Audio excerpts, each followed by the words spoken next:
Hey guys, my name is Matthew, and today we're going to be talking about the differences between the police in the US and the police in the UK. So before we jump into actual differences here, I do just want to say that in this video, we're going to try our best to just present facts. But there is one particular difficulty that makes that hard, which is the United States is so varied in its police force. The other thing that will make that difficult is we always talk about our experiences, and so the other thing we'll talk about a little bit is our experience with police officers in both places. And those are, of course, facts because there are like what we've actually experienced, but they may be different than your experiences. And that's okay.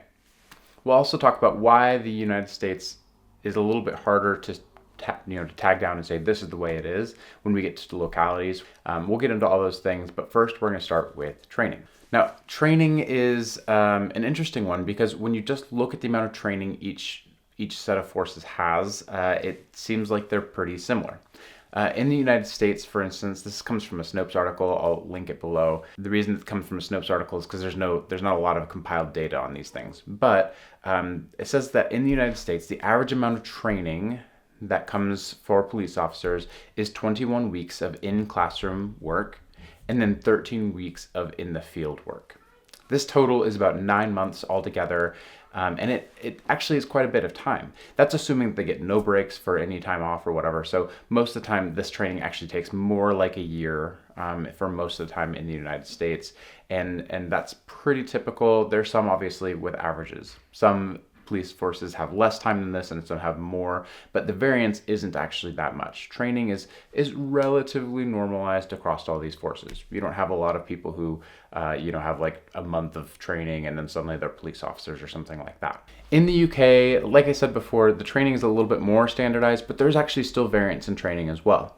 I posted some Essex police officer training courses in the description below. And basically there's about 21 weeks is somewhat average, but it can go anywhere from 12 and 21 weeks of in-classroom training before you're allowed to be a police officer. And then you have about 28 weeks, which is more than twice as much in the field training as the United States to be able to be a police officer. And then you're put on something called like police officer probation, which lasts for 2 full years. You're always coupled with someone else for those 2 full years. And at the end of those 2 years, then you're fully a police officer. What I find interesting about this is not so much just that these trainings are actually comparable. They're obviously more. The UK has more training for their police officers. There's this probation period they get put on.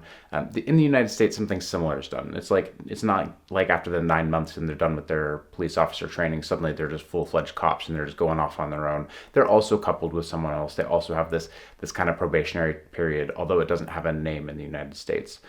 But what I like about this difference is it looks very similar until you recognize that there's a huge difference in what the US police officer is able to do and what a UK police officer is able to do with a comparable amount of training. So after a US police officer has received this amount of training and after the UK police officer has received this amount of training, they're given their equipment.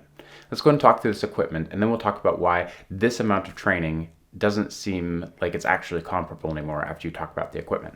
For the equipment, I've scoured this all over the place just to fact check it, but this video is a really cool YouTube video that literally goes through each item in each piece of equipment on a US officer's belt and vest and all that, and then does the same thing for a UK police officer. Really, really cool. One thing the video doesn't talk about is the vehicle, which I think is really important as well. So in the United States, a police officer will have a firearm, a baton, gloves, a tourniquet, a Leatherman, handcuffs. One important difference between the US handcuffs and the UK handcuffs is UK uses rigid handcuffs and the US uses like handcuffs with like kind of chain link in between.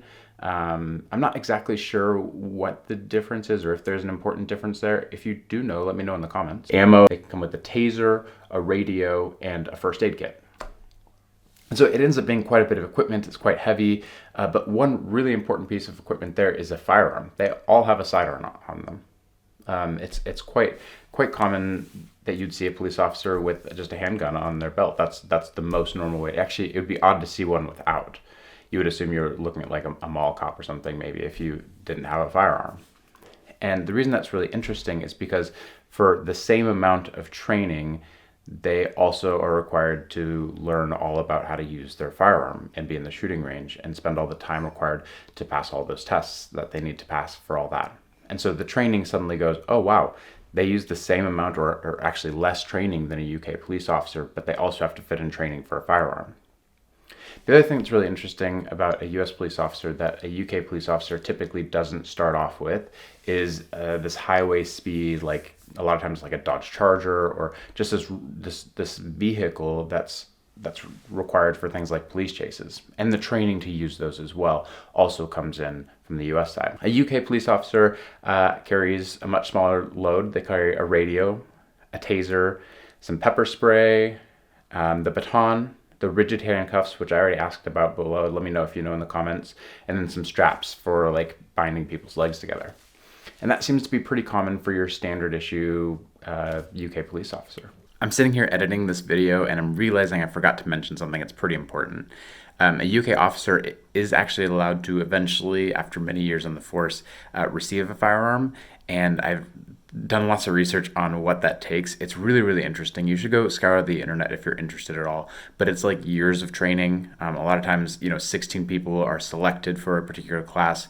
And I saw one like report that said only 3 people got out, and then after those 3 people like finished that particular class, they still had like a couple more years of training to go before they're ready. It's like lots and lots of late nights and de-escalation training and all this stuff, and it takes years to get a firearm in the UK, whereas in the US you could receive one potentially after 9 months. I think that's a huge difference, and I think that's an important difference in the training for a firearm and how important the UK views that training versus the importance that the US puts on that training.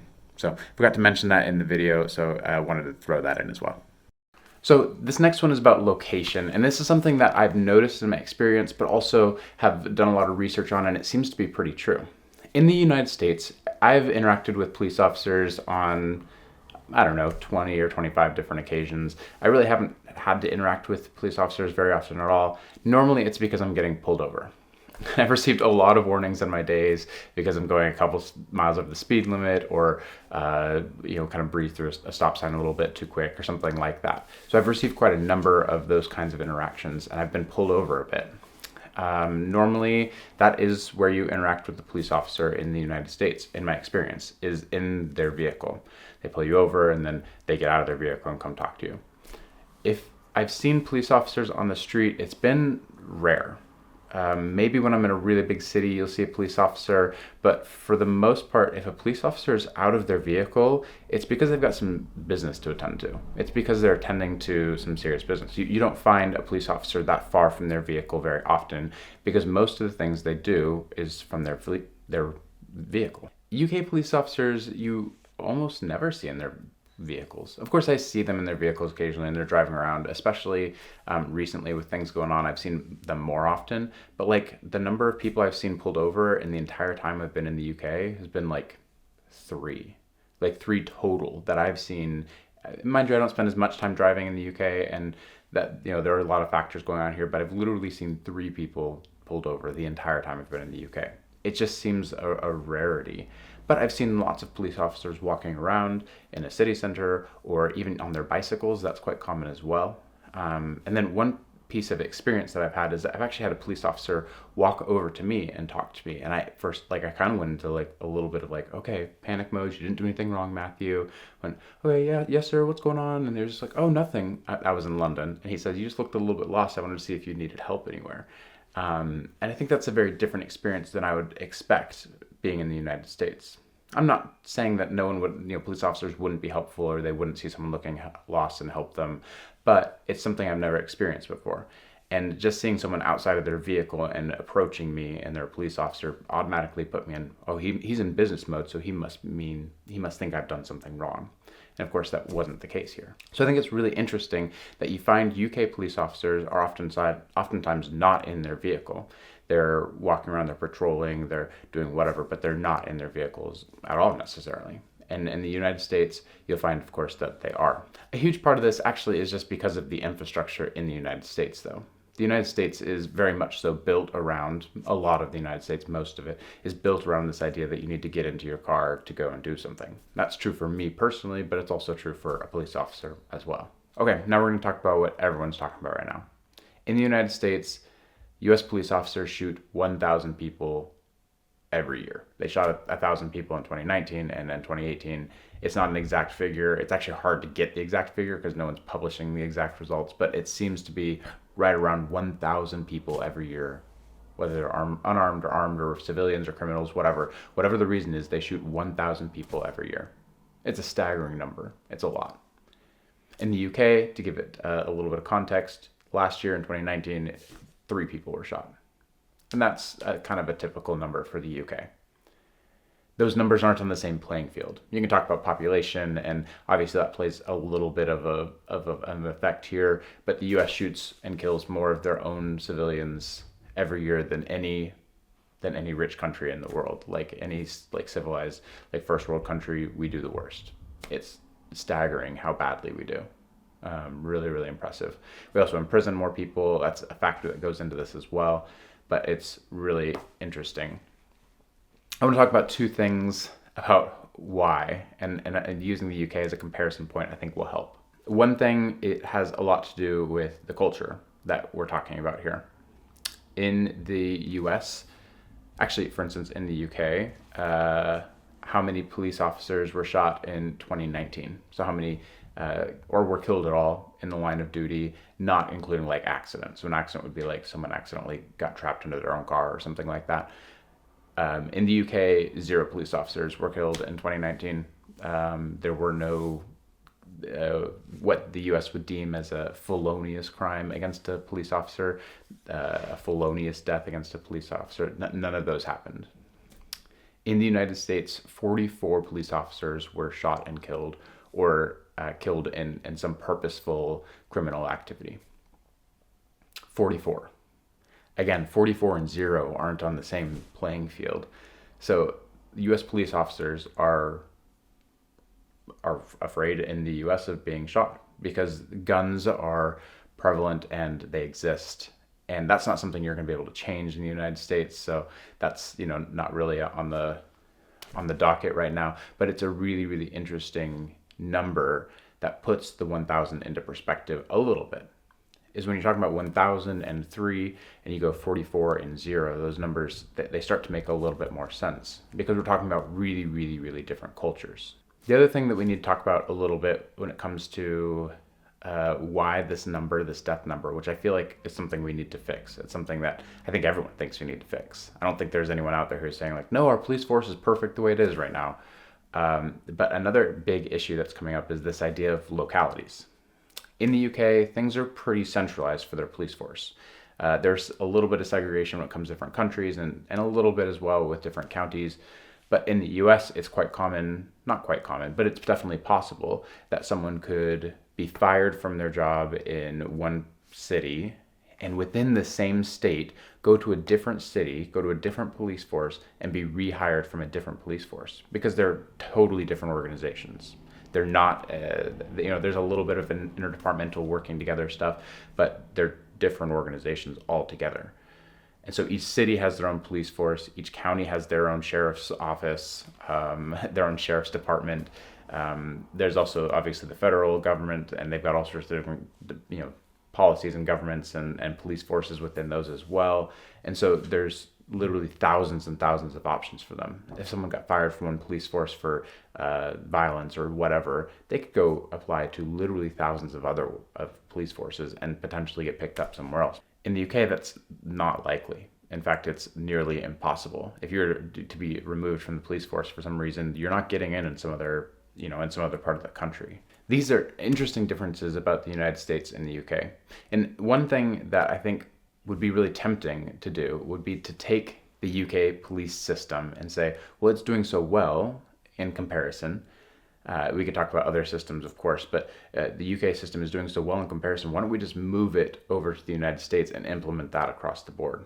And the reason that just can't work is because the culture and the environment and the localities, they're so different, right? We're talking about a completely different place with different, for instance, the road itself. Like, you can't take an officer and give him a normal vehicle in the United States with no capability of going highway speeds and things like that. Like, that just wouldn't fly. It doesn't make sense.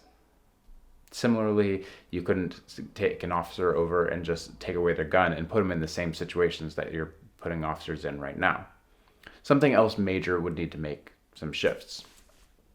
I think it's really easy to put together this idea that, oh, we should just take a police force that's doing well and just put all those ideas in the United States.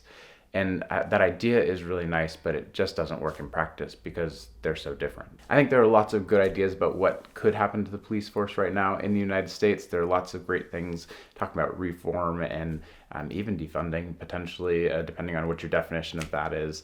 There are lots of great ideas going on about how to fix it, but I think that most people can look at these differences. Most people can see the differences and recognize, actually, yeah, something needs to be done.